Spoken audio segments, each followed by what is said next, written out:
शांतिपूर्ण समुदाय हम लिखते हैं ना अंग्रेजी में भी, पीसफुल कम्युनिटी।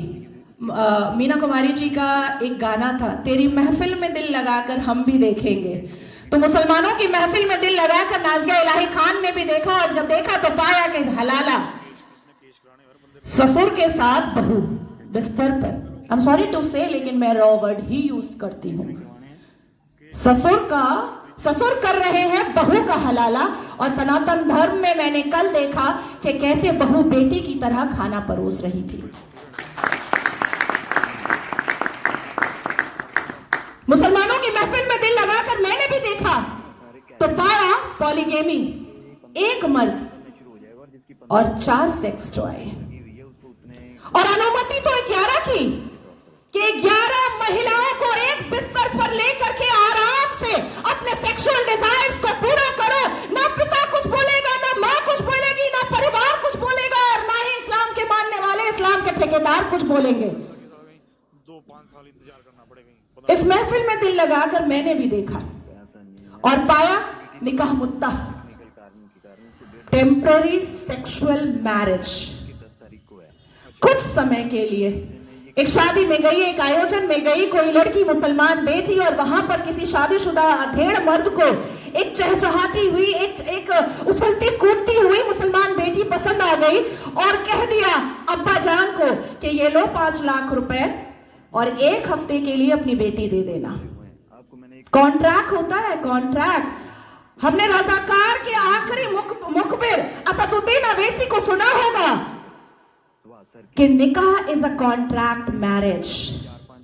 हमारा विवाह नहीं होता, हम 7 वचन नहीं लेते, ना आगे पति फेरे लेता है, ना पीछे पत्नी फेरे लेती है। हमारा तो कॉन्ट्रैक्ट होता है, हम तो एक डील में आते हैं। ये है। तो इस महफिल में जब दिल लगाया और भीतर से, तो पाया कि निकाह मस्यार भी होता है। निकाह मस्यार कैसा होता है कि 1 लाख रुपए पर 1 महीना लड़की रहेगी, और सुबह किस वक्त कौन सा सूरज निकलेगा और शौहर छोड़ करके भाग जाएगा, पलटकर पूछना नहीं है, क्योंकि मस्यार निकाह में है कि तुम कहां भागे हो ये जानना नहीं है। तो मैं पूछना चाहती हूं कि अगर इस्लाम हमने रसूल का पैगाम है, अगर मुसलमान शांतिपूर्ण समुदाय है, तो चप्पल और पत्थर से मस्जिद अल्लाह का घर कैसे बचाते हो भैया? कैसे? 1947 से मुसलमानों ने अपने एक्टिविटी से, अपने बिहेवियर से ये लोगों को बताया है कि ये कोई अमने रसूल नहीं है, ये प्रॉफिट मोहम्मद सल्लल्लाहु अलैहि वसल्लम के फॉलोअर तो नहीं है, ये औरंगजेब के ठरकजेब हैं, ये मुगले आजम के जाहिले आजम हैं। बस इतना ही है इनका परिचय, इसके अलावा इनका परिचय कुछ भी नहीं है। शिक्षा बोलो नहीं लेंगे, इंसान बनने बोलो नहीं बनेंगे, कुछ पढ़ने बोलो नहीं पढ़ेंगे, कुछ करने बोलो नहीं करेंगे, लेकिन रेप करने बोलो तुरंत करेंगे, लव जिहाद करने बोलो तुरंत करेंगे, बम गोली बारूद फेंकने बोलो तुरंत फेंकेंगे, आतंक मचाने बोलो तुरंत मचाएंगे। आखिर क्या है इस समुदाय में, जो एक समुदाय पूरे दुनिया के सारे धर्म वालों को परेशान करके रखा है? आखिर क्या है राज उस आसमानी किताब का, उस अल कुरान का राज क्या है, जो मदरसों के अंदर छुप कर पढ़ाया जाता है, जो मजार के अंदर छुप कर करवाया जाता है, जो मस्जिदों के अंदर छुप कर सुनाया जाता है, जो घरों के अंदर तरबियत और तालीम में बताया जाता है? क्या है उसका राज?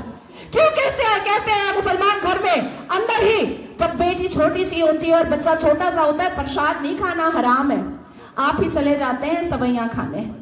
हमें बताया जाता है प्रसाद नहीं खाना हराम है, हमें बताया जाता है मंदिर के सामने खड़े नहीं होना, अल्लाह नाराज हो जाएगा, हमें बताया जाता है कि हिंदुओं के घर का पानी ना पीना, अल्लाह नाराज हो जाएगा, हमें बताया जाता है कि अपने जीवन साथी के लिए हिंदुओं को कभी मत चुनना, नहीं तो घर से, परिवार से बेदखल कर दी जाओगी।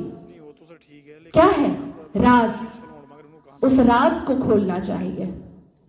मैं जानती हूं कि सनातन धर्म के लोग जिस हिसाब से अपने रामायण, महाभारत, श्रीमद् भगवद गीता को पढ़ते हैं, उनके अंदर शांति होती है, उनके अंदर इंसानियत होती है, उनके अंदर माफी की तलबगारी होती है, मैं जानती हूं। लेकिन जिस गली जाना नहीं है उसका पता अब पूछना पड़ेगा।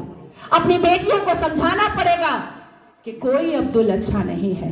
अपनी बेटियों को बुझाना पड़ेगा कि शाहरुख खान ने गौरी खान से शादी तो की है, पर हर रेड़ी वाला, हर संतरे वाला, हर नींबू वाला, हर अचार वाला, हर पंचर वाला शाहरुख खान नहीं होता।